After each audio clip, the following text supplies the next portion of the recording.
Hello friends, my name is Rajendra Singh Arora और T अरे क्या हो गया भाई? अरे क्यों खांस रहा भाई? अरे शांत हो जा।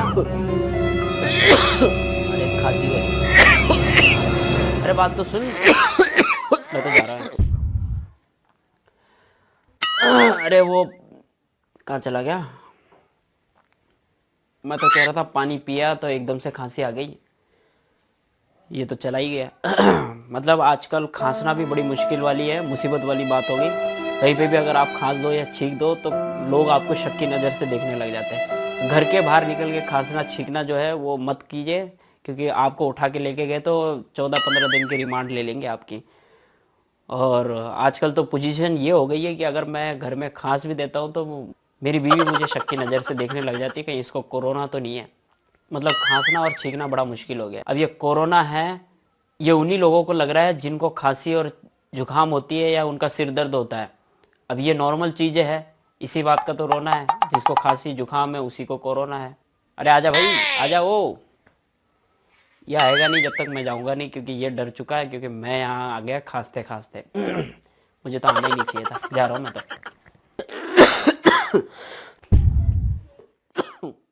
शुगर है चला गया। आजकल वैसे भी खांसने वालों का और छींकने वालों का कोई भरोसा नहीं है, क्योंकि हो सकता है उनको कोरोना हो।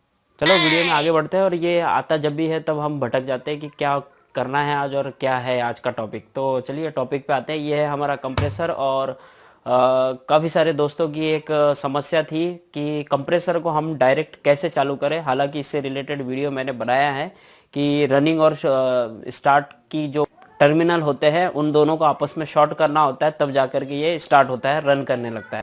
तो आज मैं आपको एक सरल तरीका बताऊंगा ताकि आपको जो है डर भी नहीं लगेगा। मतलब कि काफ़ी सारे दोस्तों को डर भी लगता है यहाँ पे आपस में टर्मिनल को शॉर्ट करने में।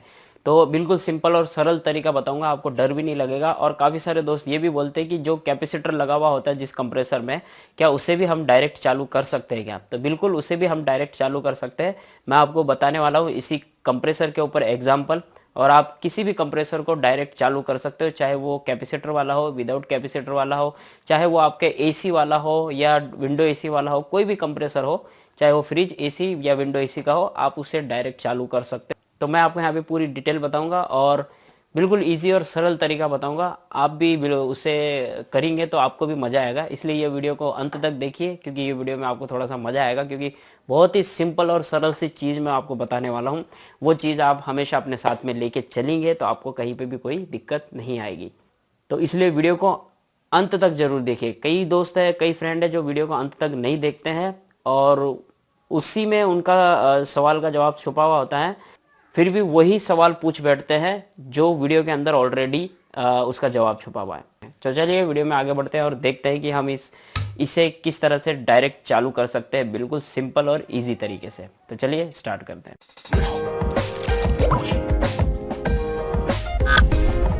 तो फ्रेंड हम आ चुके हैं हमारे टेबल के ऊपर और ये है हमारा वो कंप्रेसर। और इस कंप्रेसर को हम इजी तरीके से डायरेक्ट चलाना है। चाहे ये कंप्रेसर हो, चाहे कोई भी फ्रिज का कंप्रेसर हो, चाहे आपके एसी का ही कंप्रेसर क्यों ना हो, उसे बिल्कुल इजी और सरल तरीके से हमें चलाना है। तो वो हम कैसे चलाएंगे? तो देखिए मेरे पास में यहाँ पे एक वायर है जो 2 कोर वायर बोलते हैं जिसे, जिसमें 2 वायर होती है, इसे 2 कोर वायर बोलते हैं। ये देखिए ये है 2 कोर वायर। इसे मैंने यहाँ से छील दिया है, ठीक है। और इसी में से हमें एक टुकड़ा और चाहिए। कम से कम हम लेते हैं इतना बड़ा, ये 1 मीटर के आसपास हम एक टुकड़ा और लेते हैं इसमें से। तो ये 1 मीटर का मैं टुकड़ा यहाँ से काट लेता हूँ और इसे भी हम छीलेंगे। आपको लग रहा होगा कि मैं डायरेक्ट वायर लगा के और किसी पेचकस से इसे शॉर्ट करूँगा। बिल्कुल नहीं, मैं ऐसा कुछ भी नहीं करूँगा। आपको ना ही पेचकस की ज़रूरत पड़ेगी, ना ही किसी चीज़ की ज़रूरत पड़ेगी। आप बिल्कुल आराम से रिले लगा के डायरेक्ट किसी भी कंप्रेसर को चालू कर सकते हो। इसलिए वीडियो को ध्यान से देखिए। ये मैंने वायर छील दी है और इधर से भी हम इसे छील लेते हैं। पहले सारी वायर छील ही लेते हैं। तो ये देखिए ये हमने सारी वायरों को यहाँ से छील लिया है। अब क्या करना है, हमें लेना है इस तरह का एक स्विच। ये है घंटी का एक स्विच। ये देखिए मैं इसे दबा रहा हूँ तो ये रुकेगा नहीं। ये स्विच को हमें लगाना है। अब आप बोलेंगे कि ये स्विच लगा के इसे तो बड़े आराम से बना सकते हैं। बिल्कुल आराम से बना सकते हैं, कोई मुश्किल काम नहीं है। आप वीडियो देखेंगे तो और आराम से बना सकते हैं, लेकिन मैं यहाँ पे कुछ डिफरेंट बता रहा हूँ। तो इस हमें स्विच को इसकी जो स्टार्ट वाली जो कॉमन वाली वायर होती है उसके साथ में इसे कनेक्ट करना है। कैसे कनेक्ट करेंगे वो भी मैं आपको बताता हूँ। ये है हमारे पास में रिले पूरा और ये है उसका OLP ओवरलोड। तो ये ओवरलोड और ये रिले ध्यान से देखिए, यही रिले हमें चाहिए जिसमें आपको 3 पिन या 2 पिन मिले। ध्यान से देखिए, जिसमें आपको 3 पिन या 2 पिन मिले यही रिले आपको चाहिए होगा। और दूसरा रिले एक होता है जिसमें सिर्फ 1 पिन लगी हुई होती है। ये देखिए ये 1 पिन, तो ये 1 पिन वाला रिले जो है हमारे कोई काम का नहीं है। हमें चाहिए ये 3 पिन वाला या 2 पिन वाला रिले और उसके साथ में OLP ओवरलोडर। तो चाहे ओवरलोडर कोई भी हो, हमें ओवरलोडर चाहिए एक बस। तो ये वाला ओवरलोडर होगा तो सबसे बढ़िया रहेगा, क्योंकि हमें कोई भी फ्रिज का कंप्रेसर अगर चालू करना है तो इसके ज़रिए हम बड़े आराम से इसे चालू कर सकते हो।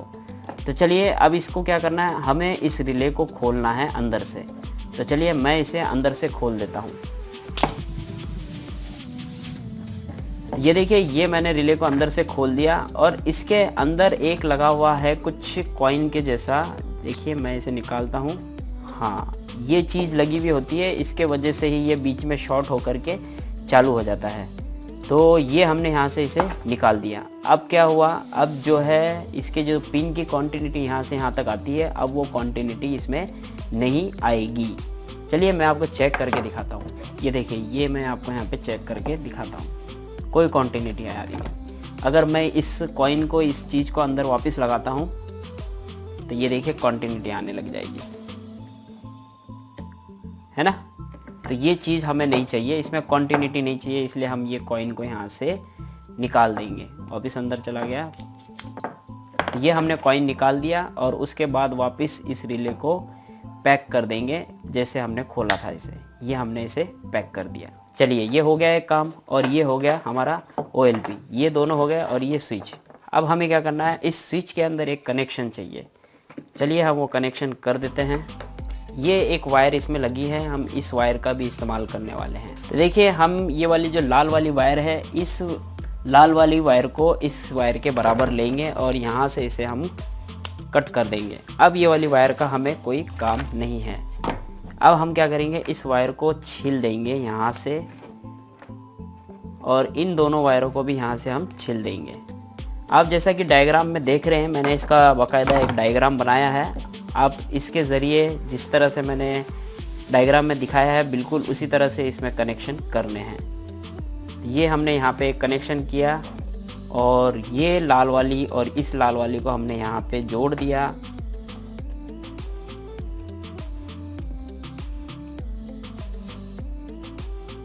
और इसका पेच कस देते हैं हम यहाँ से, ठीक है। और ये वाली वायर का हमें कोई उपयोग नहीं है, इसलिए इस वायर के ऊपर हम जो है टेप लगा देंगे। और ये हमने एक लाल वाली वायर ली थी, इस वायर को हम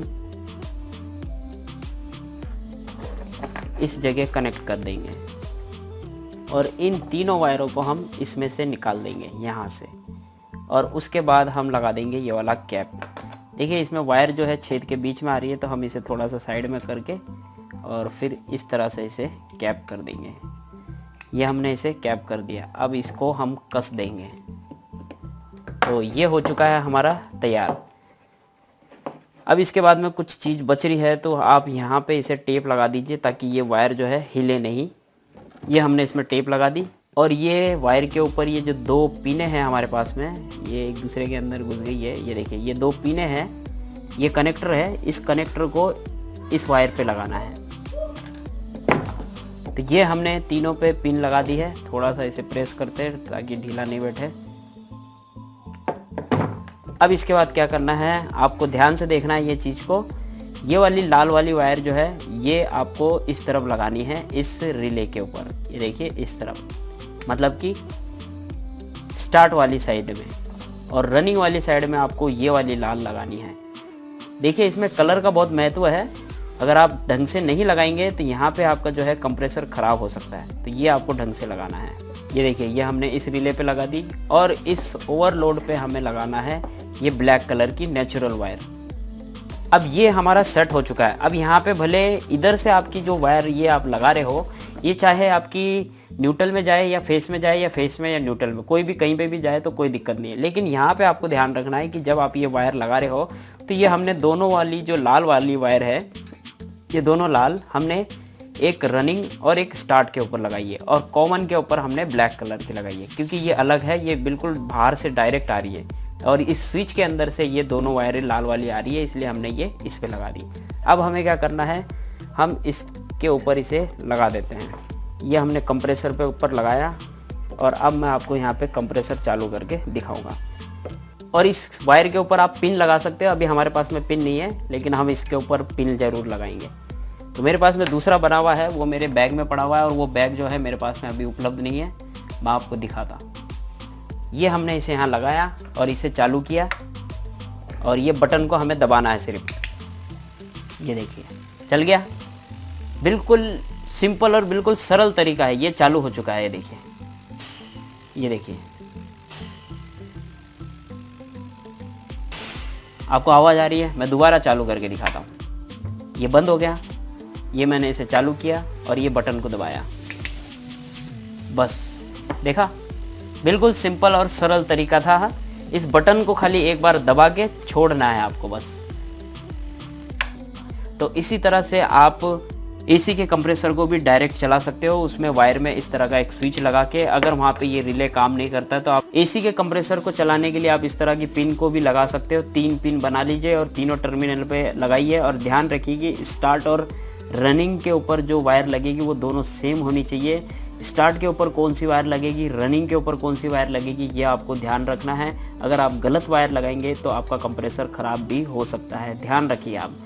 जो हम इस स्विच से चालू होएगी वायर को हमें एक बार शॉर्ट करना है, वो वायर आपको स्टार्ट के ऊपर लगाना है, और रनिंग के ऊपर आपको डायरेक्ट ये वाली वायर लगानी है। इससे आपका कंप्रेसर जो है ख़राब भी नहीं होगा। लेकिन हम रिले इसमें ये लगा रहे हैं तो ये रिले आपके इस कंप्रेसर को ख़राब नहीं करेगा, क्योंकि हमने इसके अंदर से ये जो कॉइन जैसा दिखने वाली कोई चीज़ है, इसका नाम याद नहीं आ रहा, ये हमने इसमें से निकाल दिया है। तो अब आप बेफिक्र होके इस रिले के ज़रिए इसे आप चालू कर सकते हो। देखा, बिल्कुल सिंपल और बिल्कुल सरल तरीका था। किसी भी कंप्रेसर को स्टार्ट कर सकते हो, चाहे वो कैपेसिटर वाला हो या विदाउट कैपेसिटर वाला हो। ज़रूरी नहीं है कि उसमें हम कैपेसिटर लगाए तभी वो चले। आप इस तरह से लगाएंगे वायर वगैरह सारी चीज़ें, और बटन से इसे सिर्फ दबा देंगे तो चालू हो जाएगा, क्योंकि कैपेसिटर का काम ही है उसे स्टार्ट करना। कैपेसिटर का और कोई काम नहीं होता। कैपेसिटर की पावर के ऊपर भी डिपेंड होता है, कि एमएफडी के ऊपर डिपेंड होता है कि उसकी जितनी एमएफडी है उतना उसके अंदर पावर है, और उतनी ही पावर के साथ में वो उसे स्टार्ट करता है, धक्का देता है। तो कैपेसिटर का काम है धक्का देने का। तो ये है बिल्कुल सरल और सिंपल तरीका किसी भी कंप्रेसर को डायरेक्ट चालू करने का। अब इसमें हमने रिले लगाया, लेकिन रिले में से जो चीज़ थी वो हमने हटा दी, तो इसका मतलब ये है कि हम इसे डायरेक्ट चला रहे हैं। तो ये हमने इसे डायरेक्ट किया, बिल्कुल सिंपल और सरल तरीके से। ये छोटा सा कॉन्सेप्ट था। तो इसका आपने डायग्राम भी देख लिया। अगर आपको डायग्राम डाउनलोड करना है तो नीचे डिस्क्रिप्शन बॉक्स में लिंक दे रखे हैं, यहाँ पे क्लिक करके आप इसे डाउनलोड कर सकते हो। तो फ्रेंड, आपको समझ में आ ही गया होगा कि आप इस तरह से वायरिंग करके बिल्कुल आसानी से किसी भी कंप्रेसर को डायरेक्ट स्टार्ट कर सकते हो। ये हमने जो तरीका बताया इसके अंदर, ये डायरेक्ट चालू करने का तरीका बताया। अगर यदि कंप्रेसर गर्म हो जाता है या कोई फॉल्ट हो जाता है तो ये ओवरलोडर उसे ट्रिप कर देगा, बीच में ही बंद कर देगा। तो ये काफ़ी सारे दोस्तों का सवाल था। उम्मीद है आपके सवाल का जवाब आपको मिल गया होगा, क्योंकि मैं हर सवाल का जवाब प्रैक्टिकल में देना पसंद करता हूं। क्योंकि हम कई बार जो बात करते हैं, मैसेज के थ्रू बात करते हैं, तो वो हम क्लियरली उसका जो आपका सवाल होता है उसे क्लियरली नहीं दे पाते हैं, और ना ही आपको पूरी तरह से समझ में आता है। तो वो जो बात है काफ़ी लंबी चलती है और इतना टाइम नहीं होता। आपके पास भी नहीं होता, मेरे पास भी नहीं होता, क्योंकि आपके पास और मेरे पास में काम होता है इस वजह से। तो उम्मीद है आपको यहाँ पे समझ में आ गया होगा, और ये वीडियो आपके लिए काफ़ी हेल्पफुल रहा है। तो प्लीज़ लाइक जरूर कीजिएगा, और इस वीडियो को अपने दोस्तों के साथ में जरूर शेयर कीजिए, ताकि वो भी हमारे इस फैमिली का हिस्सा बन सके। और यदि आप हमारे चैनल पर नए हैं तो सब्सक्राइब जरूर कीजिए। नीचे लाल बटन है, सब्सक्राइब का उसे क्लिक कीजिए, साथ ही दबाइए घंटी का बटन और ऑल सेलेक्ट जरूर कीजिए, ताकि इसी तरह की लेटेस्ट वीडियो की नोटिफिकेशन आपको टाइम टू टाइम मिले और आप वीडियो देख सको सबसे पहले। तो thank you so much watching this video. मिलते हैं अगले वीडियो में कुछ और नया लेकर के, कुछ और इंटरेस्टिंग लेकर के। तब तक के लिए अपना ख्याल रखिएगा। जय हिंद।